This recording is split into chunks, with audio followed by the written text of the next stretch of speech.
Assalamualaikum warahmatullahi wabarakatuh. Mari kita awali dengan melantunkan sholawat kepada baginda Nabi Muhammad Shallallahu Alaihi Wasallam. Allahumma sholli ala Sayyidina Muhammad. Pernahkah kau mendengar kisah nyata seorang wanita biasa dari pelosok desa yang nekat pergi ke negeri padang pasir dan justru dilamar oleh seorang bangsawan Arab? Inilah kisah Najwa. Sebuah kisah yang bukan hanya tentang cinta, tapi tentang takdir yang digerakkan oleh doa dan perjalanan dari debu ke pelaminan yang tak bisa ditebak oleh siapapun. Malam turun di gurun selatan Madinah. Angin menerbangkan pasir halus yang menggulung seperti kabut tipis di antara tenda-tenda logistik. Suara mesin tambang mengaum dari kejauhan, menciptakan suasana asing dan menakutkan. Di salah satu sudut tenda, Najwa duduk memeluk tas kecil lusuhnya. Wajahnya lelah, kerudungnya kusam karena debu jalan. Baru beberapa jam lalu ia diturunkan dari mobil travel bersama beberapa pekerja lain. Tapi berbeda dari mereka, Najwa dipanggil secara khusus oleh seorang pria berjubah putih, berwajah tajam, dan bersorban rapi. "Namamu siapa?" tanya pria itu singkat. Sorot matanya seperti membaca isi hati. "Najwa dari Indonesia," jawabnya pelan. "Mulai besok, kamu bukan bekerja di dapur atau kamar. Kamu jadi asistensi pribadi saya. Pahami jadwal, jaga dokumen, dan jangan banyak bertanya." "Mengerti." Najwa mengangguk kaku. Hatinya berdetak tak karuan. Ia belum paham bahasa Arab sepenuhnya, tapi nada suara dan tatapan pria itu cukup menjelaskan semuanya. Ia bukan pekerja biasa. Dan pria di depannya bukan majikan biasa. Namanya Sheikh Azzam Al-Malik, pewaris utama tambang minyak Gurun Selatan, dikenal angkuh tapi sangat religius. Para pekerja takut padanya, tapi juga menghormatinya.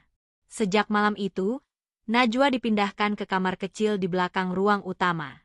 Setiap hari ia mencatat jadwal rapat, menyiapkan makanan pribadi Sheikh Azzam, bahkan membangunkannya untuk sholat subuh.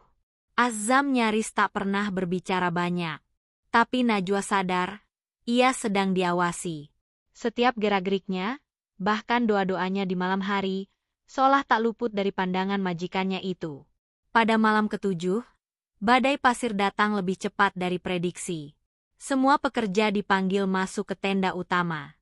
Tapi Najwa justru diminta tetap tinggal di tenda logistik bersama Azzam. "Kenapa saya tidak ikut ke aula, Sheikh?" tanya Najwa dengan suara bergetar. "Karena aku ingin melihat bagaimana kamu bertahan. Orang yang sabar dalam kesempitan biasanya amanah dalam kelapangan," jawabnya pelan. Najwa diam. Tapi dalam hati, ia mulai bertanya-tanya. Ada sesuatu yang aneh dalam tatapan pria itu. Bukan hanya pengawasan, tapi juga keraguan. Seolah ia sedang diuji untuk sesuatu yang lebih besar daripada sekadar pekerjaan. Dan malam itu, tenda logistik menjadi saksi awal dari kisah yang tak pernah ia duga akan mengubah seluruh takdir hidupnya. Di antara deru mesin berat dan aroma minyak mentah, Najwa berjalan menyusuri lorong-lorong besi tempat ia bertugas. Meski debu dan panas tak pernah berkurang, ia selalu menyempatkan diri mengambil wudhu dari jeriken air sisa teknisi, lalu mencari sudut tenang untuk menunaikan sholat duha. Azzam beberapa kali memperhatikannya dari kejauhan. Diam-diam, ada rasa asing yang tumbuh dalam dirinya. Ia terbiasa memimpin lelaki kuat dan cerdas, tapi jarang menjumpai wanita yang tetap teguh dalam ibadah meski hidup di tengah kekacauan tambang. Suatu pagi, saat Najwa sedang menyusun dokumen di kontainer administrasi, Azzam masuk tanpa suara. Ia berdiri lama di belakang, memperhatikan tangan Najwa yang telaten menata map demi map. "Kamu percaya pada takdir, Najwa?" tanyanya tiba-tiba. Najwa terkejut, hampir menjatuhkan map dari tangannya. "Insya Allah, saya percaya. Kalau Allah mentakdirmu tinggal di tempat ini, lalu apa yang akan kamu lakukan?" Najwa menarik napas. "Saya tidak akan melawan.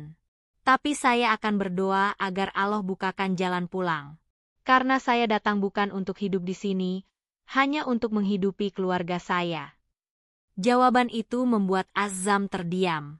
Ia tak menyangka, wanita yang hanya bergaji 1.000 rial per bulan, bisa menjawab dengan hati yang sedalam itu. Sejak hari itu, interaksi mereka berubah.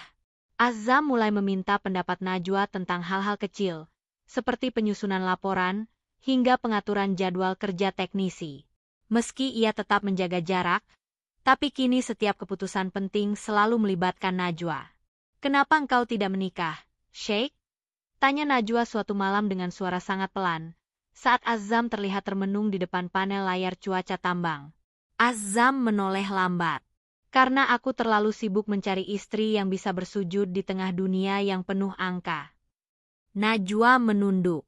Ia tak tahu apakah itu sindiran atau pesan tersembunyi. Tapi hatinya mulai gelisah. Ia sering beristighfar lebih banyak dari biasanya. Sebab Azam bukan lagi sekadar majikan di matanya. Dan saat matahari mulai meredupkan gurun, dan suara adzan maghrib menggema dari masjid kecil di ujung area, Azam berdiri di samping Najwa yang baru selesai berwudhu. "Najwa, apakah kau percaya bahwa Allah bisa mempertemukan dua hati dari dua dunia yang tak seharusnya bersatu?" Najwa tak langsung menjawab. Tapi dalam dadanya, doa yang dulu hanya untuk keselamatan keluarga, kini perlahan berubah menjadi doa agar hatinya tetap bersih meski mulai jatuh cinta. Sepekan berlalu sejak Najwa mulai merasa hatinya tak lagi sama. Tapi ia tetap menjaga dirinya. Ia tak mau larut dalam prasangka, apalagi harapan yang bisa menjatuhkannya ke jurang dosa. Ia hanya seorang asisten pribadi, bukan putri bangsawan. Tapi mengapa Azam mulai menunjukkan perhatian yang tak sewajarnya? Pada suatu pagi, Azam mengajaknya keluar tambang untuk pertama kalinya. Mereka menaiki mobil double kabin berwarna hitam, melintasi padang gurun sejauh 2 jam, hingga akhirnya berhenti di depan sebuah rumah batu yang elegan, penuh ukiran dan warna pasir. "Inilah rumah ibuku," kata Azam singkat. "Hari ini aku ingin engkau ikut melihat-lihat ruang penyimpanan manuskrip dan perpustakaan tua keluarga kami. Aku ingin tahu apakah engkau bisa membantuku menatanya." Najwa mengangguk patuh, meski hatinya bergetar. Rumah itu tak tampak seperti tempat kerja. Suasana di dalamnya sunyi, namun penuh kehangatan. Karpet-karpet Persia menutupi lantai, dan aroma gaharu menyambut langkah mereka sejak di ambang pintu. Seorang wanita tua keluar dari balik pintu samping. Ia mengenakan abaya ungu gelap, matanya tajam namun hangat. "Dialah Ummu Maryam, ibunda Sheikh Azam." "Engkaukah Najwa?" tanyanya dengan logat Arab yang perlahan. "Kau yang selama ini disebut-sebut oleh Azam sebagai wanita paling jujur di antara tumpukan emas dan minyak." Najwa menunduk dalam. "Saya hanya bekerja, Ibu.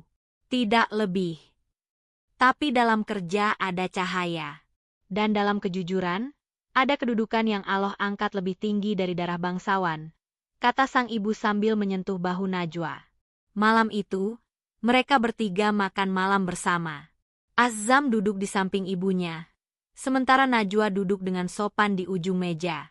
Tak banyak kata yang terucap, namun sorot mata Ummu Maryam seperti menyimpan sesuatu yang belum ingin diungkap. Saat hendak pulang, di dalam mobil yang sunyi, Azam berbicara pelan, seperti sedang berdialog dengan hatinya sendiri. "Aku pernah kehilangan banyak hal, Najwa. Harta, teman, bahkan kepercayaan.